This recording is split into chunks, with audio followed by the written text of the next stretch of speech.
In a passing remark I made in a recent interview about Abdul Kalam, and there was a lot of hula bula in the media about that. I wrote this letter around 2002. I would like to read it for the public so that they can understand what I am really meaning when I talked about Abdul Kalam. I have difference of opinion about Abdul Kalam. So I am sharing what I wrote to Abdul Kalam when he was the President of India. I sent this letter as a registered post so that he will get it definitely. Also, I sent copies of that letter to then Prime Minister of India, A.B. Vajpayee, Chief Justice of India, CBI Chief, Chief Minister of Kerala, and other persons in power, political party leaders, and all TV channels and newspapers. But no one in India published it, though international news channels and portals published it. It was available in Google for many years, but nothing happened. I hoped for an arrest and trial so that everyone will read it, but they were too clever for me. The best way to kill something is to ignore, which they did, pin drop silence on my letter. Though this was a dead thing like him now, it is a good read for a laugh. For the information to all patriotic Indians, I am not an Indian, but just a living being. In that, I happen to be a human being. So, I am going to read this letter, what I wrote then. It is addressed to all the presidents of the world, though it is aimed at Abdul Kalam. I was not really meaning to write to him. So, it was addressed. Letter to a President, to all Presidents. December 17, 2002, from Maithreya, TC 06 1474, Paper Mill Road, Chervakkal, Srigarim, Thiruvananthapuram, Kerala, India, 695017. Telephone 0471 5981186. Email Maithreya, asianetindia.com. To Dr. APJ Abdul Kalam, President of India, Rashtrapati Bhavan, New Delhi. Religion, science, spirituality and power. That is the content of it. Sir, I happen to be a person living in this subcontinent. To be specific, I live in Kerala, Thiruvananthapuram, in the above address. Recently, when you came here to inaugurate some functions, your speech got reported in the papers. I was a bit intrigued by some of the statements you gave, as reported in the Indian Express, dated November 18, 2002. Quotation. President APJ Abdul Kalam today called upon the religious leaders to transform themselves into spiritual leaders and thus become instrumental in bringing infinite welfare to humankind. Quotation close. In the same speech, you were reported to have said, quotation, the success of a nation depends on how people think. Think and action will follow. Quotation close. Next day, the same paper quoted you, quotation, wealth, prosperity, productivity, harmony, and defense are the important elements that constitute a strong nation. Quotation close. Very good, President. By addressing the religious leaders, you exhorted to go beyond their religious limitations and ask them to be spiritual leaders so that they can address humanity. The implied meaning is that they are making the world inhospitable by their narrow concept of religion by fighting each other. After admonishing them indirectly, you addressed the concept of nationhood and urged people to think. Well, after thinking, I came to action, as you had suggested. Hence this letter. These are my active thoughts. I thought about your life, how an ISRO scientist became a missile man, then a crusader for atom bombs, and now heads a nation that has one of the most dangerous communal forces at the helm of the government. In fact, he has chosen as the presidential candidate to keep the opposition confused because he is a scientist, missile man, and above all, a representative of the minority community. So we got quotation, a knowledgeable president who knows all the different secrets and a spiritual person who won't hesitate to use the atom bomb. Quotation close. Of course, only in defense. You said to the children a few days back that we would use atom bombs only when somebody else uses it against us. Thank God, what a relief. Truly a spiritual person in the shoes of Christ, who wanted to show the left cheek when the right got slapped. Truly a spiritual person in the tradition of Buddha, who carried the lamb to the altar and offered himself in its place. Yes, I know, we are in Hindu India, and our spiritual tradition is that of the gods who descended in the attire of kings to kill, to uphold dharma of the elite who always ruled the heaven. Truly you are of that tradition, Mr. President. So why wait for the first atom bomb, which probably will fall over Delhi? Who will take the crucial decision to counterblast after the first bomb explodes? Of course. What a fool I am. You don't expect the bomb to come to Delhi, do you, President? Yes, it must fall in some remote village of our country, so that you can take the decision to send our dear proud bomb to some remote part of Pakistan. A few days back, you said we should learn to dream. And what a beautiful dream this is. We all, I mean you and your cronies, Musharraf and his cronies, and me, as I am so far away from all the action, will live to see these two beautiful bombs exploding in remote villages of India and Pakistan and feel very proud. Then you, Mr. President, will go to Pennsylvania with your compatriot, Mr. Musharraf, for peace talks over a toasted bread and martini. How nice. Then we all will live in pieces and cancers the rest of our lives. And you will be selected for Nobel Prize for Literature. You do write poetry, don't you? The spiritualist, scientist, poet cum bachelor president still lives in the massive 350-room mansion, leading a simple life. Like the simple Pope the Pollock, he travels with black cats and bulletproof cars. He loves his people very much, so keeps them behind barricades and keeps them waiting from morning to evening, not able to travel in their own homeland when he moves around. Mr. President, I can see the logic of saving the king and his son, because to be a king one has to be born as one. And if one is shot, we will have to wait quite a long time to replace. But presidents are chosen or elected, which means anybody can become a president.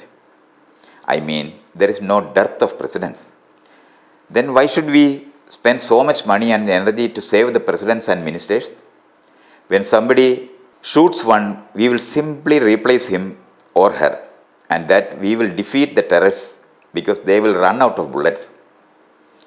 And we can check the population explosion also. Okay, no jokes. Yes, seriously. Why can't we take it as the price of presidency? Shouldn't all the soldiers who go to war also have black hats and escorts? Their lives are also precious, isn't it? That way we can employ everyone to be black hats to everyone, and the history of unemployment will come to an end. Well, coming back to spirituality, you are the cleverest. You can keep the cake and eat it too. You remain in presidency and moves around with the modern spiritual icons like Sai Baba and Amritanandamayi. No problems of getting killed like Christ or Gandhi. I saw you in television sitting with King Sai Baba. Sai Baba is truly worth to be your guru. He wears crowns, sits on thrones, likes gold chains and watches, lives in mansions, moves in chariots, and waves at people from the balcony. Ah, a genuine king.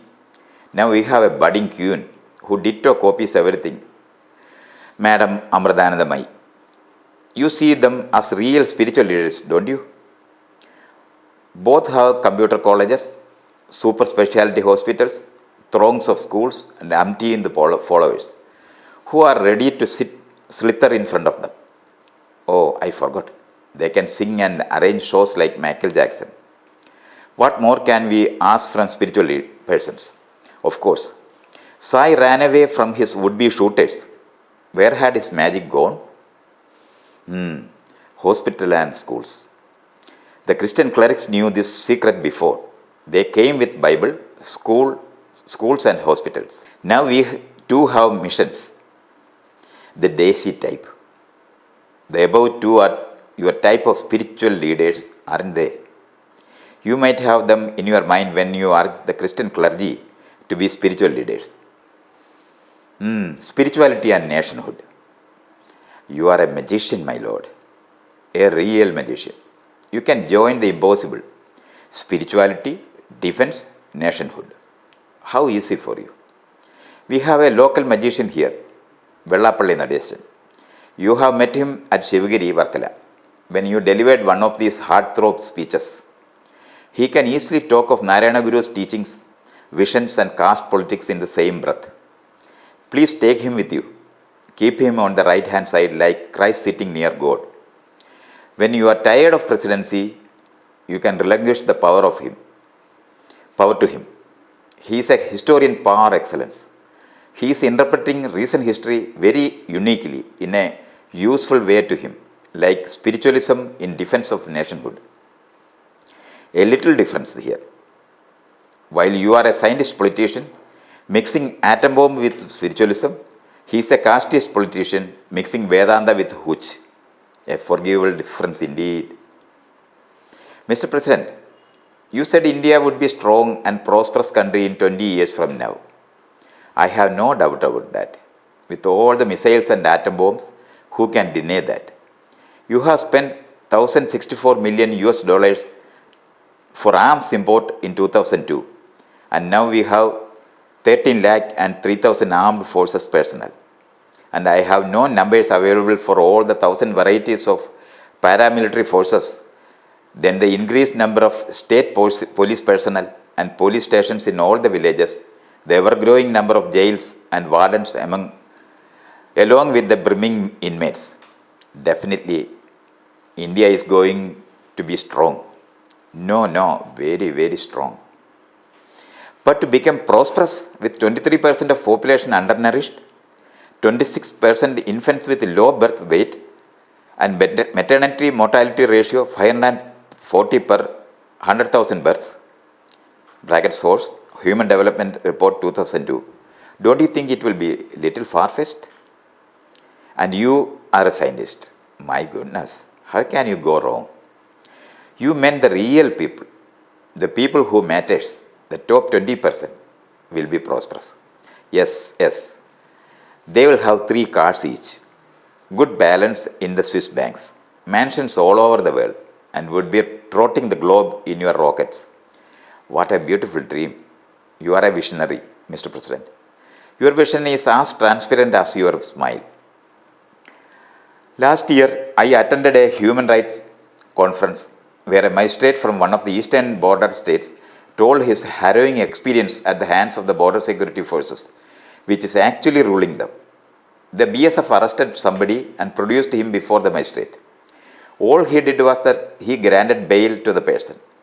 Next day, the magistrate was arrested and he had to undergo 3rd-degree torture, including electric shock. Well, I have to say that I was shocked. I had an impression that magistrates were part of the government. But after the tales from the border states, I came to the conclusion that India, in the eyes of the ruling elite, is very small indeed. To them, we all could be expended. Do you know, President? In your empire, people are dying of starvation, while food grains are getting rotten in government warehouses. You must be reading papers, don't you? In Rajasthan or Orissa, you name any state, there are starvation deaths and malnutrition incidents being reported. Have you taken cognizance of these things? I see you going around inaugurating military academies and addressing young students of paramilitary forces almost every day. And your pet subject, who can miss, is always the defense of the country and the use of atom bombs. Are you trying to defend these starvation deaths with your weaponry? Must be magician par excellence. Moreover, after 10 years, we will have quite a lot of AIDS patients, resident TB patients, and malaria patients with no money left for treatment. They will all die because we have no money to spare for them. We are building a strong India. We are modernizing our governments. meaning the police will be equipped with new gadgets against the would-be rioting miserable. You do expect them to riot in the future, don't you? With your borrowing of money from the international financial agencies and cut effected on welfare measures to pay the debt. Of course, why waste money on these useless bullet fodder people? Anyway, they are eating away all our resources. All we have to do is wait for another 10 more years and we will be able to arrest the population explosion. Ah, population control incognito. You are a genius, Mr. President. Forgive this doubting Thomas. Well, you were saying, quotation, wealth, prosperity, productivity, harmony, and defense are the important elements that constitute a strong nation. Quotation close. Defense in this list is last in order, but I can see that defense is the priority list for you because you are building establishments of defense even in this remote part of India, Kerala. Kerala has no borders with nation's enemy. Yet we have the Air Force ready, the Army ready, the Navy ready at your fingertips. Whom are you going to fight in this state? Yes, I can see you do expect trouble in these parts in the coming future. The new economic policies and liberalization along with globalization will definitely make people lose jobs and income. So the strong nation has to fight the internal enemies also. In fact, I am paying tax for getting beaten up and bombed. You do help me invest in army and weapons to be killed when I cry injustice. Quotation. There is an Air Force headquarters very near to the place I live. When lesser mortals like me have to undergo power cut, it stands glowing in sodium vapor lamps. No starvation death reported from there either. Of course, we must keep all the Alsatians happy and in good spirits, bite the heads off the screaming lot. Bracket close. Well, I always digress when I talk of spirituality. All these unimportant things flow in. Now back to the point. So you are telling them that the religious leaders should become spiritual leaders and serve humanity. Isn't so? And then you must be the modern version of Janaga, the philosopher king. Now I know the secret. You are the Jnani president. But we did have a Jnani president before who was ready to sweep the dust in front of Indira Gandhi. No, you are not that type. In fact, you scared the wits out of our almost Jnani poet prime minister by visiting Gujarat. I must say you have guts, Mr. President. You went there and made the Chief Minister Narendra Modi whimper and squirm. The pictures were flashed in media. You visiting the facelifted refugee camps with a smile. Understanding and love. Understanding and love. I almost cried. Seeing you touch the kids in the camp, you are the man of action. You didn't wait for reports, but directly went there, inspected, and found nothing wrong. Yours is the first-hand information. What is this law and order problem in Gujarat? This election commission is talking about. Your visit did give clean chit to dear lovable Modi, and he is still at his best in Gujarat. So you are the philosopher president. You know it all. It is all Maya. Nothing really has to change, not even Modi. You gave clean chit to the destroyers of Babri Masjid and becoming the president of their choice. Now you help Modi sit at ease with your visit. Clever, Mr. President. You do serve them, your masters, properly. Two great spiritual leaders are having heyday under you, Mr. President. Our old Bal Thackeray and Praveen Togadia, the new avatar. Are they also talking under your guidance? Must be. They are so direct, open and vehement, just like truth. They always talk of our dear neighbors, how to make mincemeat of all the Muslims, excluding you, of course. What a fool I am. You have no religion. You are a spiritual person. And you made atom bombs, which don't discriminate at all. We will have a spiritual India after the Togadias and Thackerays roll their juggernauts over the hapless minorities, Dalits and women. We will lynch and eat Dalits instead of cows, as the UP police have shown. The signs of spirituality are returning. We are back to burning widows, saving old skinny cows, killing Rakshasas, bracket, read Muslims and Dalits, bracket close, and worships worshipping strong and rich devas, bracket, read Bush and Bill, bracket close. The return of the golden age after Vikramaditya. How nice. And a philosopher king rules us. Ooh. Now can I ask for a boon from your highness? Last time I wrote to your predecessor, Mr. K.R. Narayanan, to stay at Delhi till he retires, so that I can walk free in this small corner of the world. Whenever he visited, the ever-alert police made barricades and blocked the roads for hours together, even though there was none on the road to see him. But he never heeded. This time it happened during your visit also. I had to wait for many hours on roadsides because you were perambulating. Your intelligence bureau reports Kerala as the safest state in this country. Then why you want to come here? Do you want to make it troublesome too? If you come again and again, there will be terrorists and they have to be killed in police encounters, Ansel Plaza model. So I am requesting you to keep away from the states and stay in Delhi, bracket, as there were so many VVIPs there, nobody walks anyway, bracket close, so that people could at least walk and die freely on the roads, bracket. We have got the maximum accidents in the world. Don't deny this small freedom, bracket close. You are a scientist. You can invent a new low flying gadget. Not a chopper. It makes terrible sound. Please keep to there. All devas and rishis in the olden times used to fly only. You are a jnani, a deva. You must also fly. I hope this letter would reach you.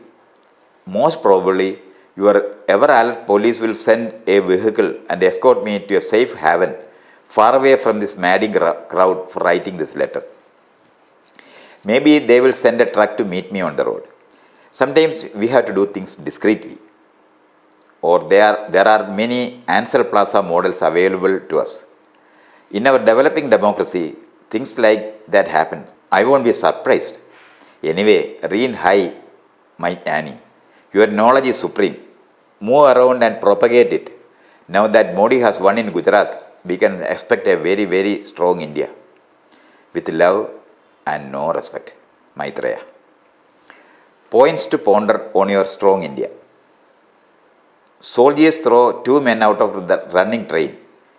Monday, December 9, 2002, relief.com. One person was killed and another grievously injured when military personnel traveling in the 3151 Selda Jammu Tawi Express threw them out of the running train into the river Lower Morhar for entering the military bogie. Copies to all the sycophant media, understanding politicians, clever intelligentsia, and numb citizens. This is the letter I wrote to Abdul Kalam in that day. No one read it, nobody in India, because it was received with silence, petrified silence. That's what happened. So, I was referring to this APJ Abdul Kalam when I was talking about it. So, I will translate this letter and read it to you to explain it also.